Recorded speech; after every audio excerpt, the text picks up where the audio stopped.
کامیابی کے لیے سب سے اہم اور سب سے ضروری چیز عقیدے کی صحت ہے، لیکن مختلف مواقع پر مختلف عنوانات سے اپنی امت کی تربیت کرنے کے لیے نبی اکرم صلی اللہ تعالی علیہ وسلم نے نجات کے لیے مختلف چیزیں بیان فرمائی۔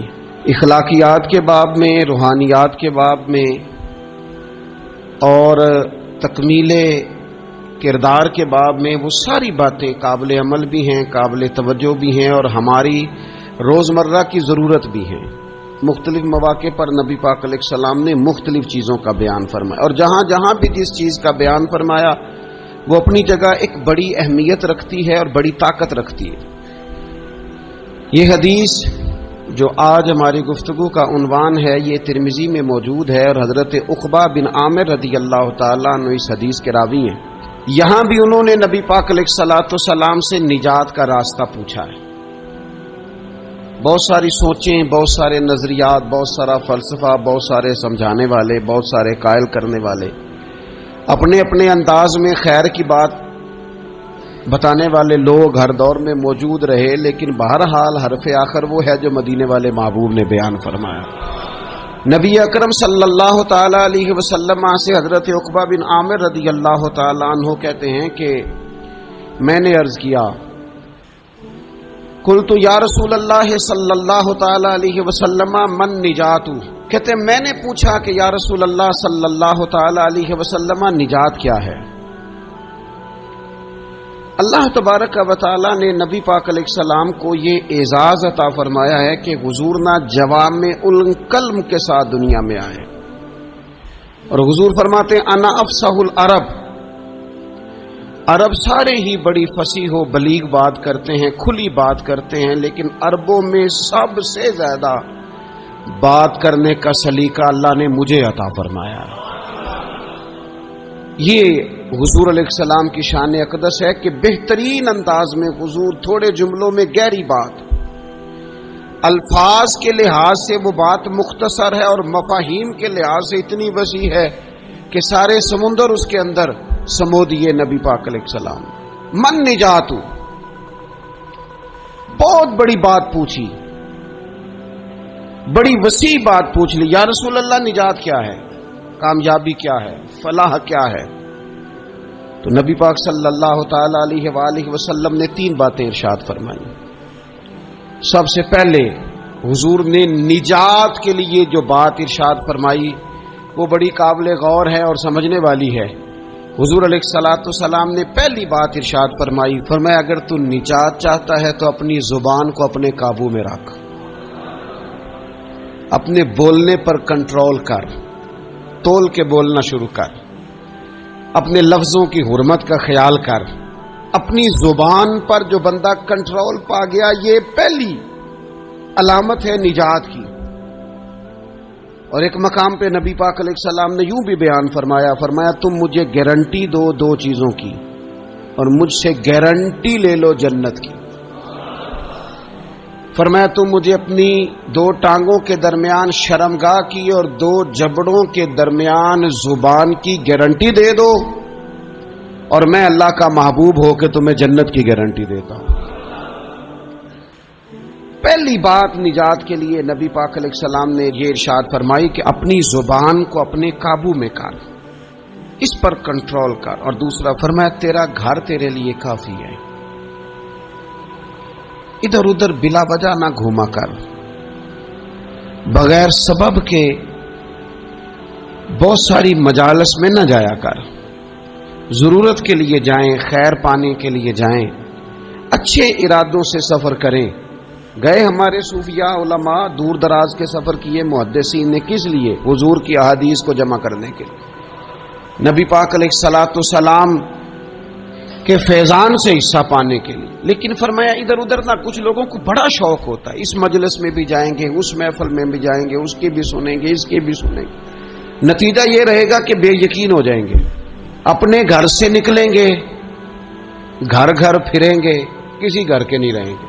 تیرے لیے تیرا گھر کافی ہے، اپنے گھر رہ، اپنا گھر جو ہے وہ وہ تجھے کفایت کرے، اپنے گھر میں قیام کر، یہ دوسری علامت ہے نجات کے لیے۔ اور تیسرے نمبر پہ نبی اکرم صلی اللہ تعالی علیہ وسلم نے فرمایا اگر تو نجات چاہتا ہے نا تو اپنی خطاؤں پہ رویا کر،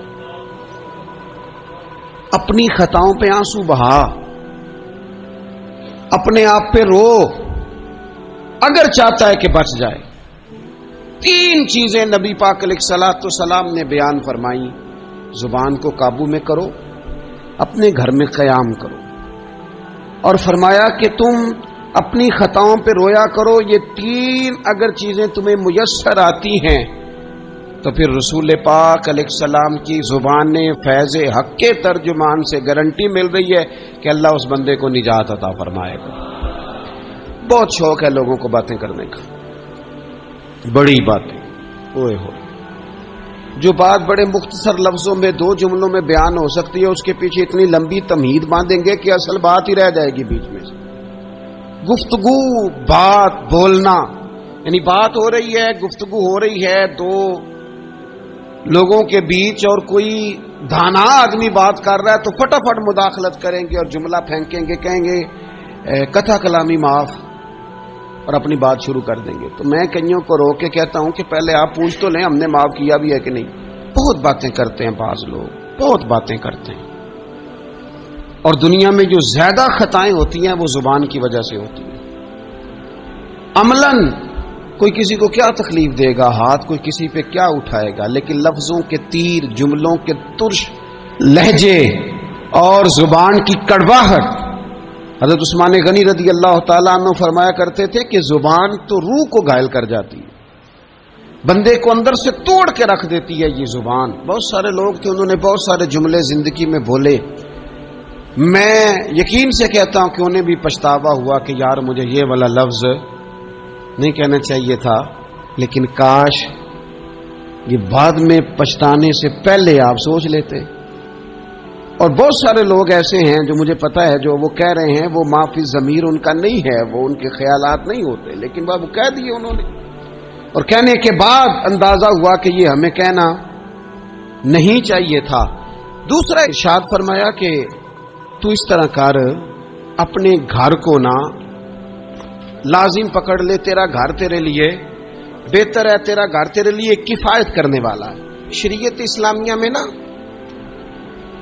رہبانیت منع ہے، سارے حقوق چھوڑ کے بندہ گھر میں بیٹھ جائے، حجرے میں بیٹھ جائے، یہ منع ہے، لیکن کچھ دیر کے لیے وَتَبَتَّلْ إِلَيْهِ تَبْتِيلًا، سب سے کٹ کر اللہ کے ساتھ جڑ جاؤ۔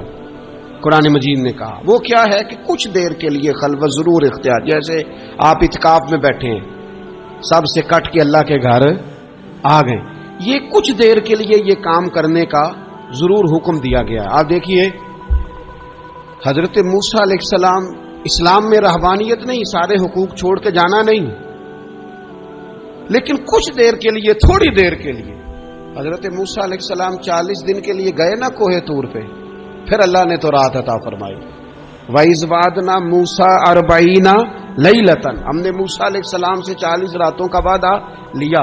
نبی پاک علیہ السلام کتنے کتنے دن جا کے پہلے غار حرا میں بیٹھے، پھر اللہ تعالیٰ نے وحی عطا فرمائی۔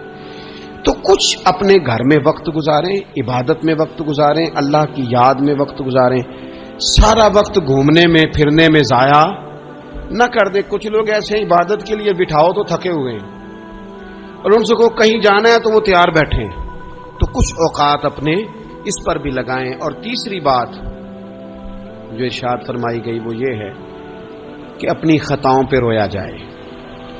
ہم نہ بڑا تبصرہ کرتے ہیں، بڑا رونا آتا ہے کسی کی مظلومیت پر، کسی کے دکھ پر، ملکی حالات پر، لوگوں پر، اچھی بات ہے، لیکن نجات کے لیے ضروری ہے کہ انسان اپنی خطاؤں پر بھی روئے۔ اور نبی اکرم صلی اللہ تعالی علیہ وسلم نے فرمایا کہ اگر تمہیں اللہ کے خوف سے آنکھ سے اتنا قطرہ بھی نصیب ہو گیا جتنا مکھی اور مچھر کا پر ہوتا ہے، تو اللہ تبارک و تعالی اتنا بھی تمہاری آنکھ سے آنسو نکل گیا تو جس طرح بھینس کے تھنوں سے نکلا ہوا دودھ دوبارہ تھنوں میں نہیں جاتا، تم بھی دوزخ میں نہیں جاؤ گے۔ اور دو آنکھیں اللہ کو بڑی پیاری ہیں۔ یا رسول اللہ کون سی؟ فرمایا کہ جو رب کی رضا کے لیے پہرا دیتی ہے، اور ایک وہ آنکھ جو اللہ کے خوف میں آنسو بہاتی ہے. یہ دو آنکھیں اللہ کو بڑی پیاری ہیں. تو اس لیے یہ 3 باتیں آپ نے نہیں بھولنی. ایک تو یہ کہ اپنی زبان کی حفاظت کریں. ایک اپنے گھر میں، مسجد میں، اجرے میں کچھ دیر بیٹھ کے اللہ کو یاد کریں اور کوشش کریں کہ بغیر وجہ کے گھر سے نہ. اور تیسری بات یہ کہ اپنی خطاؤں پر آنسو بہانے کی کوشش کریں. اللہ تعالی ہم سب کو سمجھنے کی توفیق عطا فرمائے.